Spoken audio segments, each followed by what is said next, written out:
Well, welcome everyone to the Wealthy Speaker Podcast. I'm your host, Jane Atkinson, and I'm excited to talk today on one of my favorite subjects, which is creating your perfect lifestyle business. Your perfect being the operative words there, because I think everybody's might be a little bit different, and we have someone who does just that. Stephanie Staples is in the house. Welcome, Stephanie. You know what? Any day that I get to talk to you is a great day, Jane. So, yay. Oh, lovely. Well, tell everybody just about your business model, and then we'll kind of unpack the lifestyle piece coming up. Okay, well, so keynote speaking is I probably have the worst business model ever. So, keynote speaking, that's it. That's pretty much all I do. Started coaching, that's how I got into it. But I quickly discovered keynoting was kind of my thing. I do the odd bit of other things, but basically, and everyone told me this is terrible. It's a terrible business model, especially, and then COVID came, and it was a terrible business model. But that's what I love to do, and that is what I do, and yeah, that's it. And so, what would be your goal in terms of a number of speaking engagements per year? I won't ask you your fee. I would just be curious to know what your numbers are. So if I did between 35 and 50 a year, I'm way, way, way, way happy with that. Okay, that makes sense. 35 to 50. And I feel like that's a really nice lifestyle number too. And so we're talking about lifestyle. 35 to 50. My pen's not working for me, so it's annoying me here. 35 to 50. You're out on the road several times per month, but talk about how you started to develop the lifestyle that was perfect for you. What are some of the changes that what did you recognize? What was the need for a change in the first place? Well, even before I was speaking, I was nursing and I had a nursing business. And I developed that nursing business where I had three small kids. And it's like I wanted to go to their games. I didn't want to do shift work. I wanted to go to hot lunch. I wanted to be there for my kids in the morning. So anyway, I started this nursing business where I had other nurses working for me, and I saw my clients in between like school hours. And my kids basically didn't know I worked. So that was lovely. Um, and so when I started building up my speaking business, I had that freedom to go, if I was doing regular nursing, I couldn't take 3 days off here and 3 days off there. But I had this freedom to create this lifestyle. And I knew that my major goal after I got those kids grown up, I wanted to retire my husband. That was my major financial goal. Um, Yes. yes, What did he do? sorry.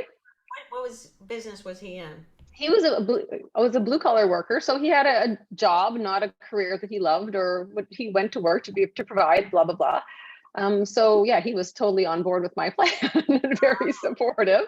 Yes. And I think one of the, we kept looking at how much money do we need to live the lifestyle that we want to live, Mhm. and we kept coming up with this number, and it was the same number over and over again.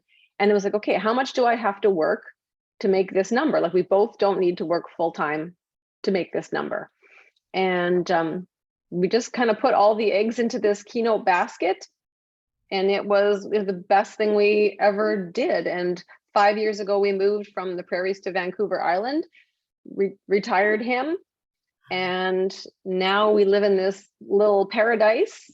You have to pay me a lot of money to get me off this island now. Oh, that's awesome. And so you retired him. What age was he at when he retired? He was 52.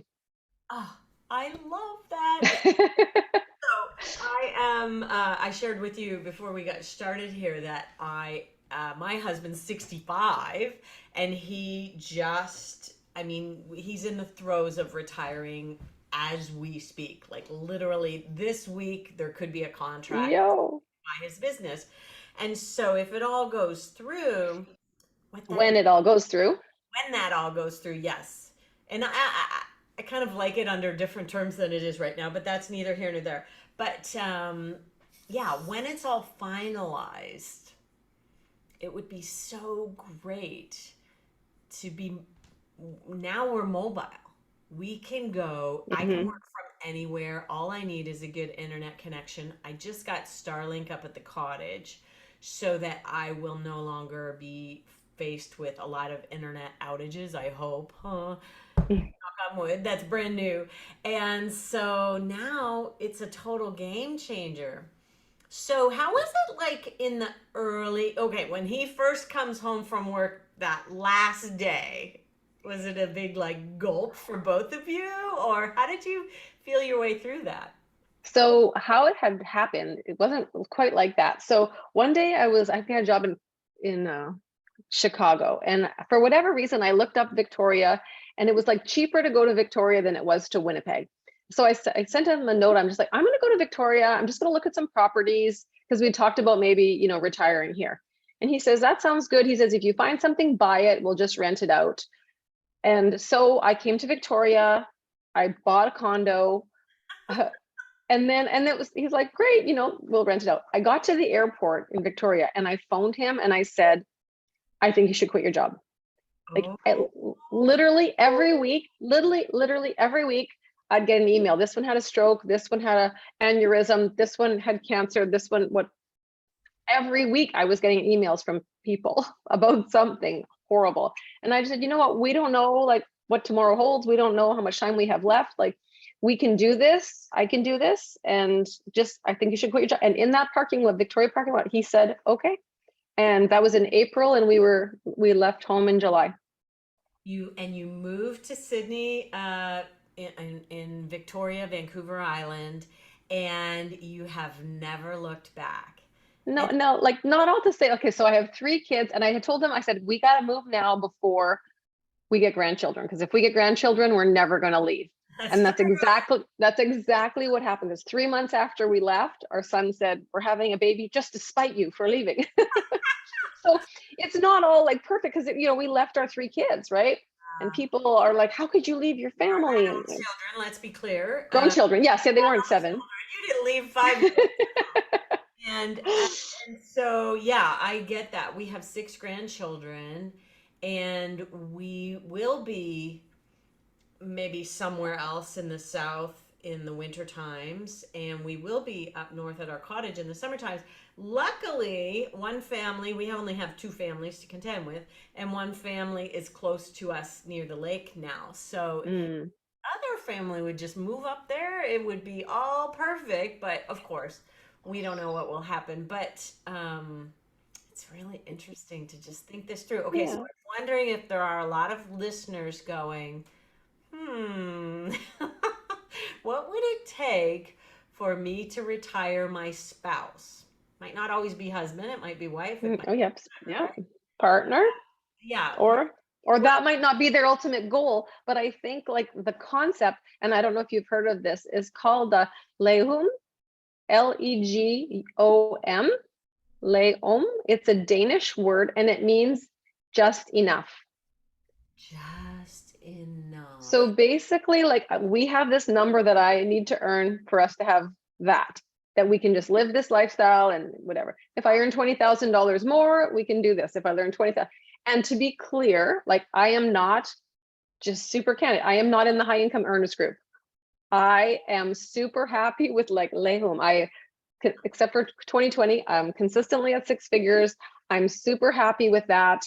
Yeah. It's low 6 figures, but I'm living the life I want to live. Ah, And so I think there's a lot to be said with that, because we go to our speaking organization, and I mean, I'll listen to you every week too. And you hear these like more and driven and focused, and yes. And there's also another way also. I love that. And that's why I wanted to have you on, Stephanie. You were like, I don't know what we're going to talk about. And I'm like, we have lots to talk about. And we hit on lifestyle because the wealthy speaker lifestyle, yes, there's something about wealth built into the title, but it's really more of about an abundant mentality. And abundance means lay home. It means there's enough, Well, right? and that's the first line in your original book, right? Like imagine this, right? Imagine your perfect day. It's like, I'm sorry, I'm living my perfect day, like, right?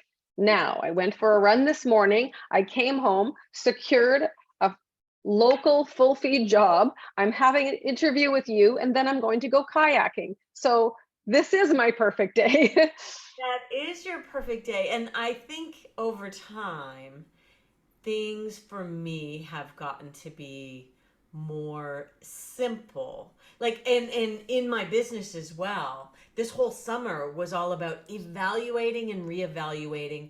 And when I went to my coach in Toronto, I go to strategic coach once a quarter. My coach looked at me and said, "What's up? There's something going on there." And I said, "Well, all summer long, my husband's been talking about retirement, and all summer long, I've been deciding and then deciding again and then deciding whether or not I want to continue doing this business."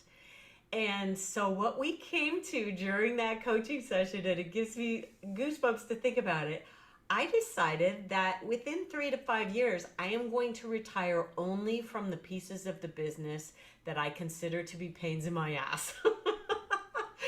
And so I am very clear on like where I'm going now, and I'm recommitted to this idea, and everything is about simplicity now.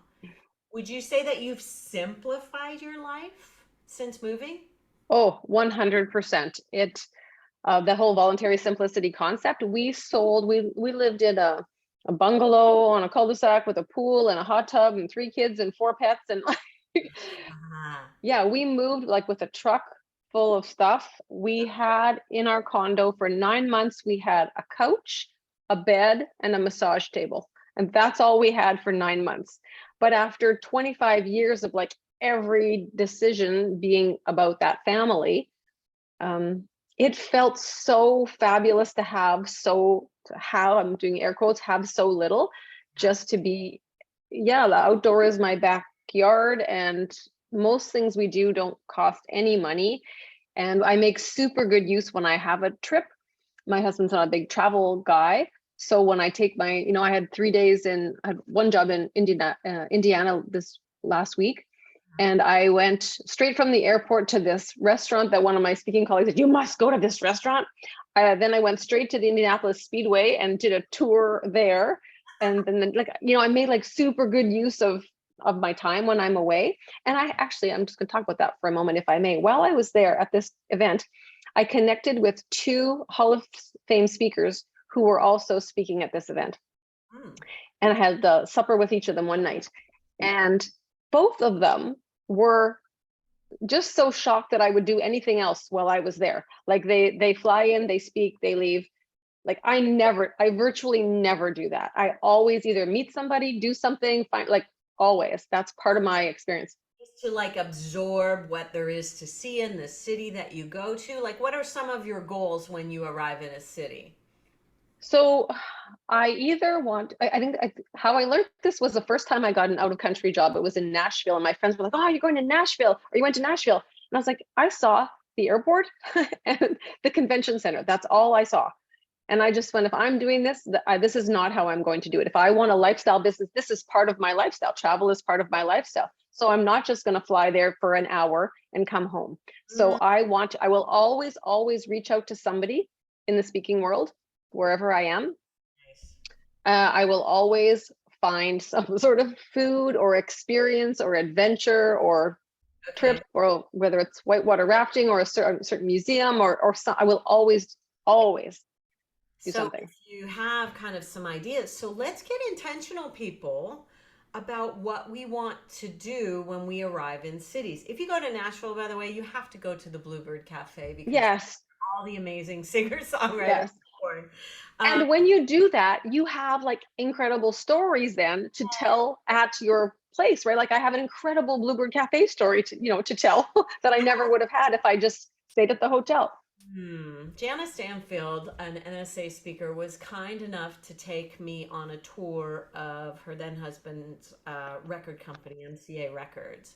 And she actually taught me all about the music business when I was in Nashville. And we went to the Bluebird Cafe.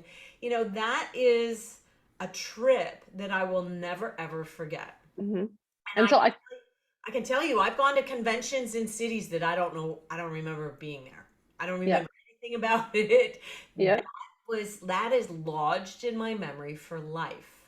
Yeah, otherwise all the cities seem the same. You don't know which side of the hotel bed you wake up on. And I can tell you a whole Janice Stanfield story. Like she changed that woman, like, but everybody I meet, and that's part of, to me, that's part of lifestyle, right? That's connecting. And it's not networking, it's Hmm. connecting. You got me thinking about my next trip too. See, so people say to me, "Oh, well, while you're there, you should call the, Hmm. NSA chapter and go and do a speech for them." And I'm like, I don't really want to do that. I don't Hmm. want to work more. And I do understand people who do want to work more and pay. Hmm. But I'm kind of thinking more along these lines where I want to connect and have an experience. So the next time I went to Nashville, I went on to NSA. Yes. And whoever was the president at the time, I didn't know who she was, but I sent a note and I'm like, hey, you don't know me, but now, and I do throw in now, like, especially with these two Hall of Fame speakers, I did throw in, like, I'm a CSP. Like, I thought I'll throw that in just so they don't think I just want to be, tapping into their brilliance or whatever. I just threw that in just so they know I'm not. Yeah. Anyway, I just did. Um, and this woman ended up picking me up at my hotel. She said, how will I know you? I said, I'll be the one with the princess crown. And she said, I'll be the one with the red clown nose. So sure enough, she picks me up, from her car with Oh, you. that's funny. Yeah. So I always reach out. So, and if they say no, like, I just don't take it personally. It's more about them and actually one of the people that I met in Indiana, he said, I don't normally do this, like, and I'm like, well, that's cool. Like, if you'd have said no, like, that's too bad, because I'm a really nice, fun, interesting person, actually. And at the end of the night, he's like, I'm so glad I said yes. Like, this was great. And, so maybe he'll say yes more easily next time. That's really beautiful. And when you're kind of old in the industry, I've been in this industry for over 30 years, you can get jaded. And it's very easy for you to say no to things like that. And I want to circle back to something that happened between the two of us in your year one. I believe it was your year one. Did you do Rising Stars in year one? I did. Oh, I did. I just wanted to bring this up because I felt like it was a teachable moment. It was teachable for myself. You did an amazing presentation, which I still remember, for a competition that we had up here in Canada at the Canadian Association of Professional Speakers. And I was on a panel of judges, and we gave you feedback. And I loved your presentation and gave you a lot about that, but I also said something about your outfit. And since that moment in time, I made a decision. I think I apologized to you later on. And I said, I will never ever judge somebody's style ever again, because how you feel good is how you feel good. And I just wanted to say to you publicly that was a moment that I wanted to take back. As a judge, it's very easy. You're literally judging people, which is not necessarily a comfortable thing to do. And I said something about something. I don't even remember exactly Oh, what I it totally exactly remember. I remember what exactly I was wearing. It was. was a blouse, but it was busy. It Yeah, was busy. And you just said, like, the busy takes away from the I was message. distracted by it. Yeah. But what if that was your blouse that made you feel like $1 million? Then I guess I just have learned my lesson that I will not judge anybody else's style from here on in. That will Hmm. never be words that come out of my mouth again. Well, I think that affected you more than it affected me. I Probably. took out of it, don't be busy. Like, they shouldn't be looking at your outfit. They should just be, like, concentrating on your message. And that, I didn't take any offense by it. I'm like, if that's the worst you got to tell me after I spoke, then that's good. Anyway, I've always wanted to tell you that. Okay, so we actually do have a quasi outline here of things. I really have loved, by the way, having kind of like a front row seat. How many years have you been in the business now? I think I'm tottering on 15 now.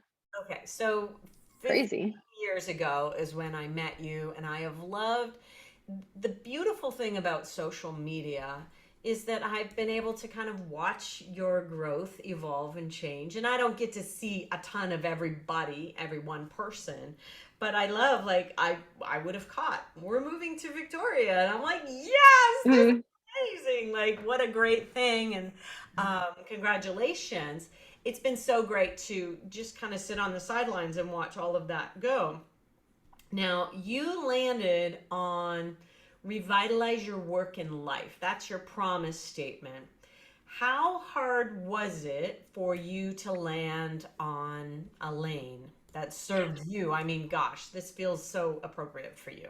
Does it? Oh, good. I'm so glad. So let's go back more years because I did a Focus 40 with you, and I just love how you heard something I said and you just like the cream rose to the top. And what the cream was in that Focus 40 was bring your A game to work and life. Oh, And I used that for, I don't know, 12 years and actually until COVID. And then I was like, egg. never mind. I said, never mind, bring your A game to work. I just bring, I changed the capital A to like a little a. Just bring a game, whatever game you can muster. Just bring in your game. So it evolved and changed, and this is Yes. And like, then after COVID, I was people were then like asking, and I was literally going, I don't think that's appropriate. Like I don't think, and during in the height of, like it's just not appropriate to ask people of this. So it just seemed, even though people asked me, I would offer them this, how about this revitalization? Like just breathe some new life. And every time I say it, people are going, that's exactly what we're looking for. So mm, I have not done one bring your A game. There's still lots of similar concepts in it, but it's just, it had to evolve because I couldn't stand up there and speak that from truth. well, that's the evolution of a speaker's business, is that the times have changed, the way that you do business has changed. How much virtual are you doing today? So I'll just say one more thing about what I changed, because my business name is like technically Your Life Unlimited, Yeah. and then I was like, I crossed out the un. I was like, nope, your life is limited. Let's just deal with that. What can we do now? And it still doesn't mean you can't be happier, healthier, have better relationships, right? I'm pretty much back to in person. There's some virtual, but people are so excited, and I do a lot of work on in the States. People are so excited to be back in person. Yeah, it's nice to have this virtual option. But again, I really did that my way as well. And so it's nice to have that option now. I didn't want to do it like many other people. And then I fell in love with it. I'm like, oh, an hour keynote. Now I can go hiking like Yes. here where I love living. So that was great. There's a lot of speakers out there who are living lifestyle businesses, and virtual is their friend. I mean, Yeah. let's you've embraced it for that reason alone. Is that Absolutely. it? Absolutely. So now it's like, I feel like it's the perfect option now because you can give people like maybe a better price or a different option. And Yeah. this way I can still have the travel, but then still have the ease. It's honestly, pinch me, pinch me. Yes, that is a beautiful thing. Now you say your business is nobody else's business. What do you mean by that?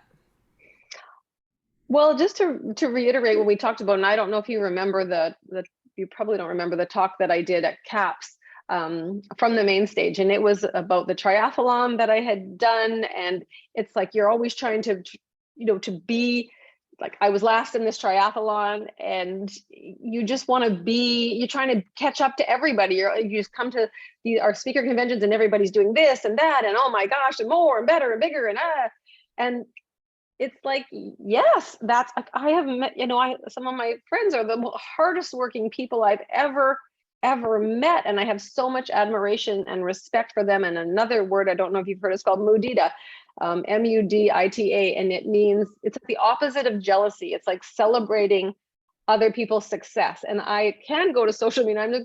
I'm so joyful and happy for people that are doing their business their way.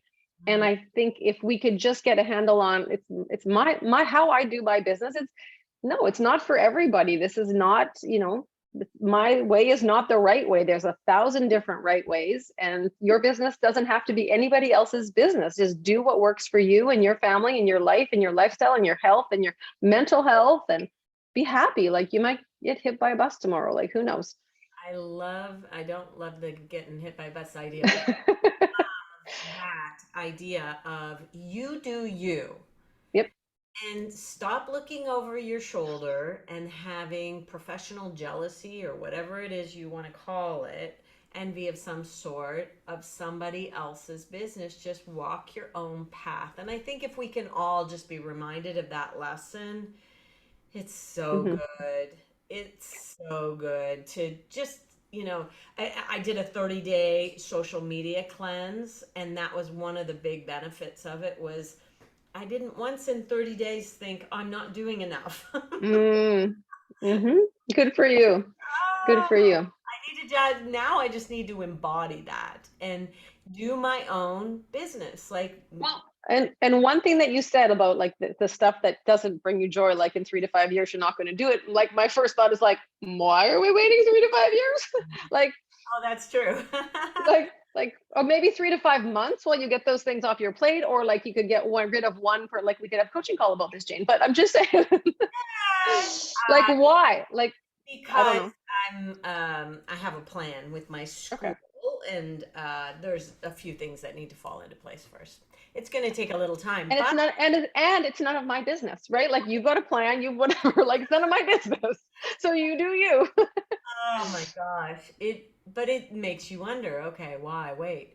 Um, Like, if you look at my social media now, like I have a nice, email list, and I really understand that you should be, and I hear your little voice in my ear, just be regular, be consistent. It's like, okay, I haven't done a post since June because I don't know. I don't know. Like, whatever, 100 reasons why I just haven't. If you looked at my LinkedIn, whatever, I think today I posted something about Canadian Blood Services needs blood, but for my own business, like, I'm probably doing most things contrary, but yes, I'm but you're getting booked. So tell me how you think you get booked. Well, I'll tell you about this one I got just this morning, which just blew my mind. Okay. So, somebody I met from here at the Newcomers Club, I don't know, we just got to know each other, whatever, but not really well, like just an acquaintance, I would say. She worked for an early childhood education, something, something, something. Haven't seen this woman in like 3 years. She connected me with this early childhood educator thing. We have a conversation. They're here on the island. They can't afford me. But in my head, I'm like, they're here on the island. I love working for ECEs. Like, if we did it like in a downtime, we just keep talking. And she goes, I have an idea. Just leave it with me. I'm like, okay. I got a call this morning from our local theater here, which brings in like Burton Cummings and Randy Bachman and like whatever. It's a beautiful 300-person theater. We're doing a full fee gig. He's asking me like what I want in the dressing room, like red M&Ms and cheese and cracker. I'm just like, what? This came from like a volunteer thing. I Okay. don't even know how it happened. So wait a second. Piece it together for me. So the ECE gig, the early childhood education gig, Yep. then the theater got involved. Is that the same Yeah, engagement? she phoned the theater and said, like, if I can bring like 100 like early childhood educators, and here's this person who lives here and does this. Yes. And when he's like, this looks amazing, like, why don't I know about her? And like, so you never get to speak like literally in your own backyard. It's a kilometer from my house. That's beautiful. Whereas if I'd have just had that call with her, I'm like, she can't afford me and that's the end of it, who would have known? So I think at this point, almost everything is word of mouth, because as you've heard, I'm a terrible social media person. But the other thing I have done that I think has been really smart is wherever I go somewhere, I almost always try to invite a speakers bureau Oh, very good. person. And you would think, well, they don't know who you are and they're very busy and they probably won't come, but they come. They Okay. come. Not always, but sometimes they come. And that's been a bit of a game changer. Great, great, great. So let's boil it down to number one, word of mouth, spin off, being good on the platform. And I would say one of your really huge strengths is connection. and you are out making friends wherever you go, and this ends up being business for you at some point in time.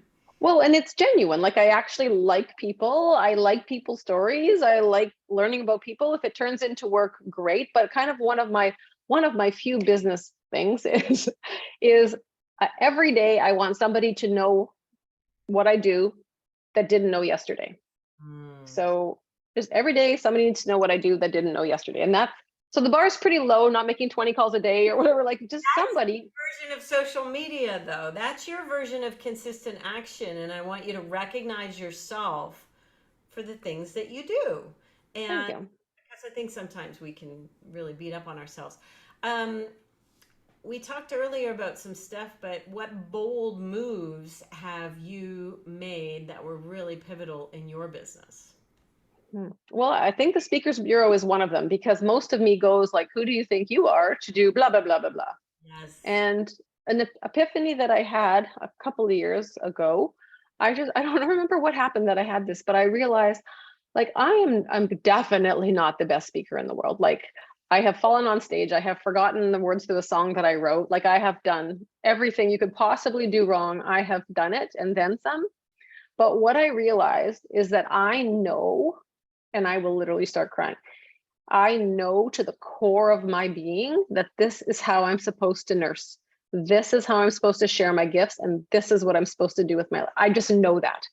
And I realize I don't have to be the best. I just have to be good enough to get my message across, Mm. which again might be contrary to like every speaker coach thing. I don't know, but I just realized, and I think that part of my charm is that I am very relatable and Because I'm very not perfect. who doesn't fall down on stage once in a Yeah. while in life? Like that Yeah. happens. And I think that is what makes you both charming and relatable. Oh, and I'll tell you what, one of the Speakers Bureau, the president of this, the Vegas Speakers Bureau that came to see me when I was done, she came to stage and she said, you should be, she says, I don't know what you charge, but you should be a $10,000 speaker. This was like 5 years ago. And I was like, oh, like, thank you. Like, why? Like, that meant more coming from her than just anybody, Yes, right? of I course. said, why? Like, what did you hear? Why do you say that? And you could see her eyes like look up as she's thinking. She says, you're perfectly imperfect.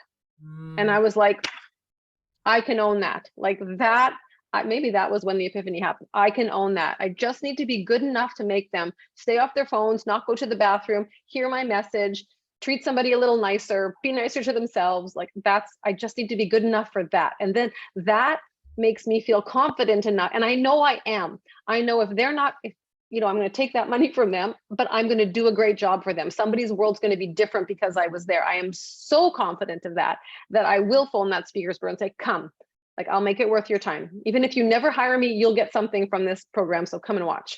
That's great. Well, I like the perfectly imperfect. That could be the theme for life and business.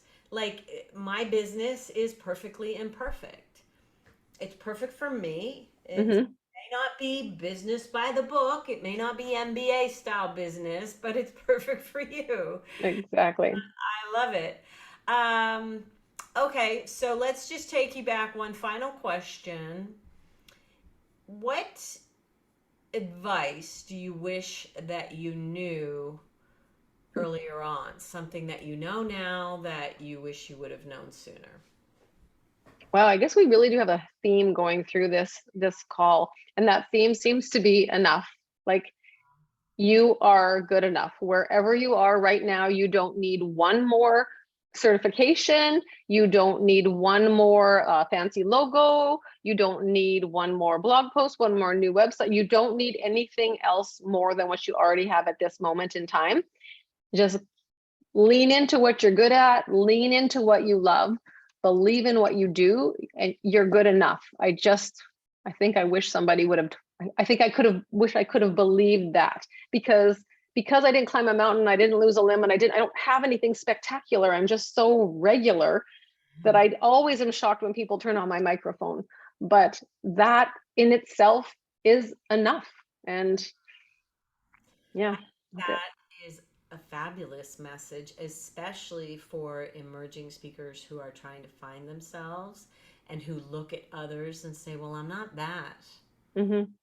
And maybe, if I may be so bold, maybe it's a fabulous message for seasoned speakers who think they still have to be reaching and striving and growing. It's like maybe, and maybe if that makes you happy, then yay.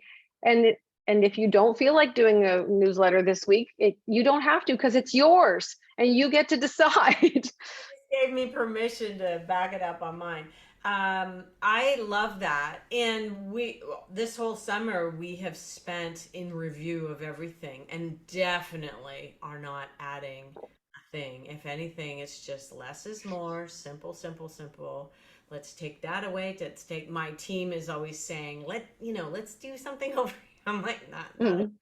thank you very much. So this has been, I loved this message, Stephanie, and this conversation. Tell people how they should connect with you. What's your favorite place of connection? Well, I'm a Facebook girl. That's where I know it's not the trendy whatever, but that's where I've been doing. So this year I've been doing 22 every month. I do something different for 22 days. And so I've been tracking that. Facebook is where I play, and I love my Facebook community, but LinkedIn also is a great place. And yeah. I mean, Facebook, Read, it works for you. you know what? I have fun there. So Maybe it's a little too stuffy for you. Kind of does feel a little more businessy. I've only just noticed lately a lot more business coming from LinkedIn. I think LinkedIn is brilliant. I would like to spend more time there. Maybe when it's rainy, I'll spend more time there. But that is always my first point, to reach out and connect with people, because I think that's a great point to stay connected. Yeah. But I do play on Facebook. I'll get on LinkedIn when it's rainy, but in the meantime, I'll be out in my kayak. See ya. That's right. Exactly. That, and I hope to be joining you. So I'll be on my paddle board. I don't know where we will be in terms of like latitude across from each other. I don't know if you Oh yes. the right way, but anyway, I'll wave to you from the. This is a wonderful place for a vacation. So anybody who's listening, you have a friend on Vancouver Island. So stephaniestaples.ca. I'm easy to find. I'm the one that's not the gospel singer.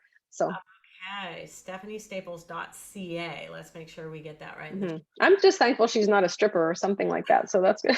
It's I feel like a gospel singer is not the worst. It could definitely be worse. Thank you so much for your time today, Stephanie. I'm so glad this interview went where it went. I really feel like this is helpful for people. Yay, I hope so. I'm there for you and for anybody listening. And with that, we're going to say, see you soon, wealthy speakers. Bye for now, everyone.